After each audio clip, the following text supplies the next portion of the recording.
അസ്സലാമു അലൈക്കും വറഹ്മത്തുള്ളാഹി. അൽഹംദുലില്ലാഹ് വസ്സലാത്തു വസ്സലാമു അലാ റസൂലില്ലാഹ് വബഅദ്. എന്താണ് ആത്മാവ്? പലരും ചോദിക്കുന്ന ചോദ്യമാണ്.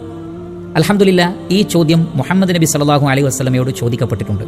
അപ്പോൾ അതിനുള്ള മറുപടി പറയാൻ അല്ലാഹു സുബ്ഹാനഹു വതആല പറയുന്നുമുണ്ട്. ആ ഉത്തരമാണ് നമുക്ക് എല്ലാവരോടും പറയാനുള്ള ഉത്തരം. ഇത് സൂറത്തുൽ ഇസ്രായിലെ 17-ാം അധ്യായത്തിലെ 85-ാമത്തെ ആയത്തിൽ കാണാം. വയസ്അലൂനക അനിർ റൂഹ്, ആത്മാവിനെ സംബന്ധിച്ച് അവർ താങ്കളോട് ചോദിക്കുന്നു. ഖുലിർ റൂഹു മിൻ അംരി റബ്ബി, പറയുക ആത്മാവ് എൻ്റെ റബ്ബിൻ്റെ കാര്യത്തിൽപ്പെട്ടതാണ്. വമാ ഊതീതും മിനൽ ഇൽമി ഇല്ലാ ഖലീല, വളരെ കുറഞ്ഞ അറിവ് മാത്രമേ നിങ്ങൾക്ക് നൽകപ്പെട്ടിട്ടുള്ളൂ.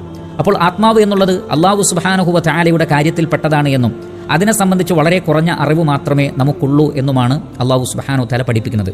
അതുകൊണ്ട് തന്നെ ഒരാൾക്കും തന്നെ ആത്മാവിനെ സംബന്ധിച്ച് സ്വന്തമായ അഭിപ്രായങ്ങളോ നിഗമനങ്ങളോ പറയാൻ പാടില്ലാത്തതാണ്. ഖുർആനിലും ഹദീസിലും വന്നതല്ലാത്തതൊന്നും ആത്മാവിനെ സംബന്ധിച്ച് നമുക്ക് പറയാൻ പാടില്ല. ഒരു സഹോദരൻ ആത്മാവുമായി ബന്ധപ്പെട്ട് പറയുന്നിടത്ത് ഖുലിർ റൂഹു മിൻ അംരി റബ്ബി, റൂഹ് അത് എൻ്റെ റബ്ബിൻ്റെ കൽപ്പനകളിൽപ്പെട്ടതാണ്, അതുകൊണ്ട് ദി കമാൻഡ് ഓഫ് അള്ളാഹ്, റൂഹ് എന്ന് പറഞ്ഞാൽ അള്ളാഹുവിൻ്റെ കമാൻഡാണ് എന്ന് അർത്ഥം പറഞ്ഞത് കണ്ടു.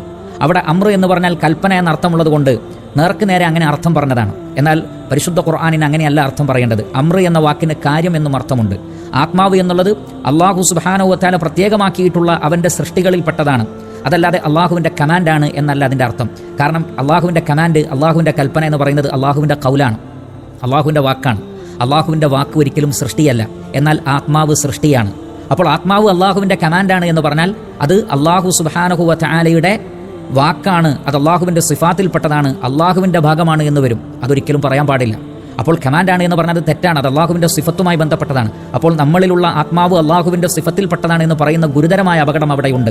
അതുകൊണ്ട് തന്നെ അവിടെ അള്ളാഹുവിൻ്റെ കമാൻഡ് എന്നല്ല അതിൻ്റെ അർത്ഥം, അള്ളാഹുവിൻ്റെ കാര്യത്തിൽപ്പെട്ടതാണ്, അള്ളാഹുവിൻ്റെ പ്രത്യേകമായ സൃഷ്ടിയാണ്, അതിനെ സംബന്ധിച്ച് നമുക്കറിയില്ല എന്നാണ് മനസ്സിലാക്കേണ്ടത്. അതുകൊണ്ട് ആത്മാവ് എന്നത് ഒരിക്കലും അള്ളാഹുവിൻ്റെ കമാൻഡല്ല, ആത്മാവ് സൃഷ്ടിയാണ്.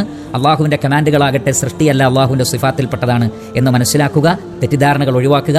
അള്ളാഹു സുബ്ഹാനഹു വതആല അനുഗ്രഹിക്കട്ടെ. വസല്ലല്ലാഹു അലാ നബീന മുഹമ്മദിൻ വആലിഹി വസഹ്ബിഹി വസല്ലം.